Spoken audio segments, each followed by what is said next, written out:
Family, what's going on? Kyle Henderson, Bama Football on YouTube. I want to hear from you inside the comment box. Why did Alabama lose this football game? You post your take, I will give you mine. For me, Alabama, the main factor why they lost to Oklahoma is clear as day is they had 3 turnovers in this game. Costly turnovers, okay? The interception by Ty Simpson was gigantic, right? That's 7 points. You had Ryan Williams, who fumbled on a punt return. That equated to another 7 points because John Mateer got into the end zone. That's 14, right? And then Ty Simpson, he was hit, he fumbles, Oklahoma goes down and kicks a field goal. That is 17 points on turnovers. 17, all right? That is 3 scores. That is not the type of play that you want in November. As you know, Ty Simpson just recently said, you are remembered for what you do in the month of November. Everybody is watching Alabama. You see it every single week. 8 million people watching Alabama, probably a good percentage, hoping that Alabama loses, okay? So that is why they lost, 100%, okay? Ty Simpson, has he regressed at quarterback? I am going to say no. What would you say inside the comment box? The reason I say no is because I do look at some of the throws that he's been making in the last couple games. I mean, the throw that he made to Isaiah Horton that was contested on the outside that put Alabama at the 1-yard line, that was an NFL-type throw. I looked at the play where, he kind of stumbled, which was a weird play because him and Jam both fell on that play. He's able to find Caleb Edwards. I do look to some of the big game mentality that he gets in. I think he puts a tremendous amount of pressure on himself, being that he's going to be a coach one day. And I think at times he does feel that he has to be absolutely perfect. I do feel that he was, it seemed like he was jittery in this game. And I looked to kind of that downfield pass to Jerry Bernard that he overthrew him by like 10 feet. That was crazy. And then we knew that pressure was going to come from Oklahoma. That equated to an 87-yard touchdown. That was an interception. So has he regressed? Short answer is no. Daniel Hill at running back. Look, yeah, I'm down with running back Daniel Hill. And, in fact, I'll go to the stats right here so you can see. And, by the way, Ty Simpson, before I get off that topic, 28 of 42, 326 yards, a touchdown, 1 interception, 67%. That's his best mark, I think, since Missouri.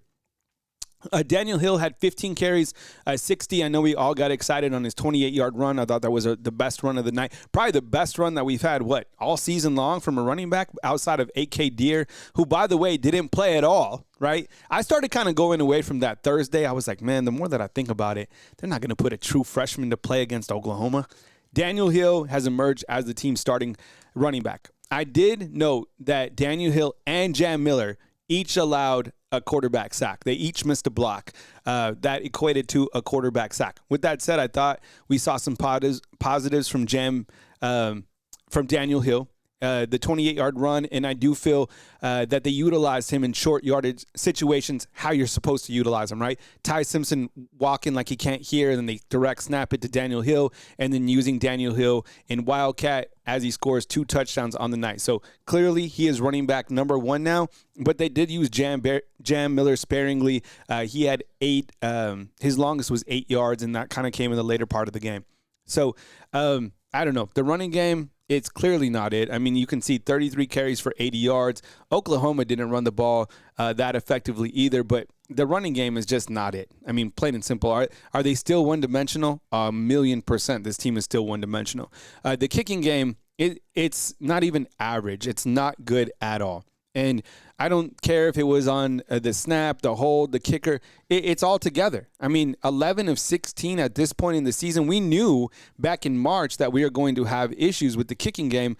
Missing a field goal in this game is critical. I'm not going to put it all on Connor Talty, but you did lose 23-21. You make that field goal, you know what the score is. So we've known that. I thought Ty Simpson even threw a good pass to Jeremy Bernard to get it a little bit closer, and they still miss that field goal right before halftime. I do have to give props again to the defense, and I know they did allow that 20-yard run by John Mateer, which I'm not happy about. But other than that, how many times are you going to put this team in this defense in a bad position? They've seriously bailed out the offense so many times over the last 5 games. They really have. There was a time where, early in the game, Oklahoma gets in after that 42-yard punt return, and they're able to only come away with 3 points. I don't have it listed here, but the special teams was not good today. All right, you had the missed field goal.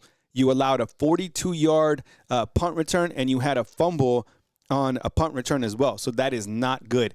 Kalen DeBoer. Are we selling Coach Kalen DeBoer? Is he not the guy? No. I'm not going to fall into that space. What he's been able to do is still noteworthy. I think it's still very impressive. He is clearly the guy for the job. It's just this is the SEC.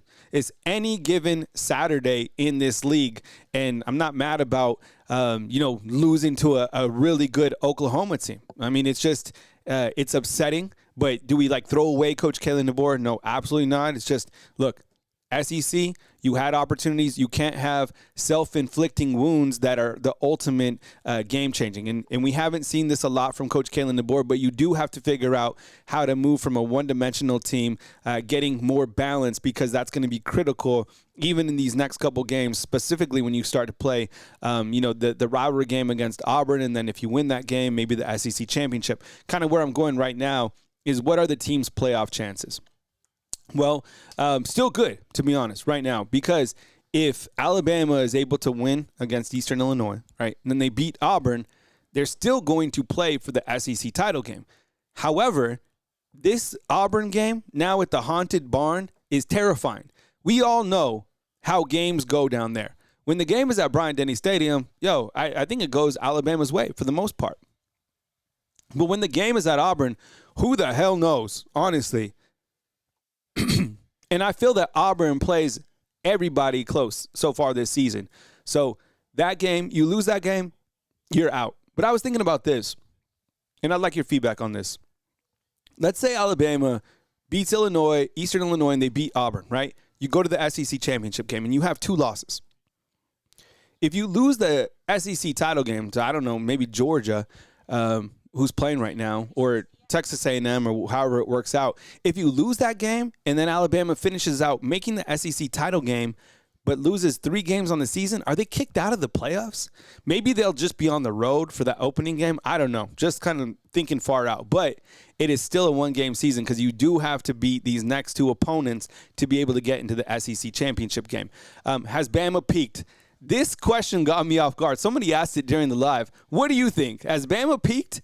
I think that people have figured out how to play Alabama 1,000,000%. You pressure the quarterback. You understand that they are not a good running team. You're going to give up big plays to them, and you're going to deal with a good defense. So I think people have figured it out. But I don't know. If you ask me right now, honestly, if you're like, Kyle, be honest, has Bama peaked? Right now at this point in time, I would probably say yes. With that said, can you still beat them? Your team. I know Oklahoma just beat Alabama, but can your team beat them? An 8-2 Bama team, can you beat them? Even if they have peaked and they're kind of at the top of their game, that's a really good defense.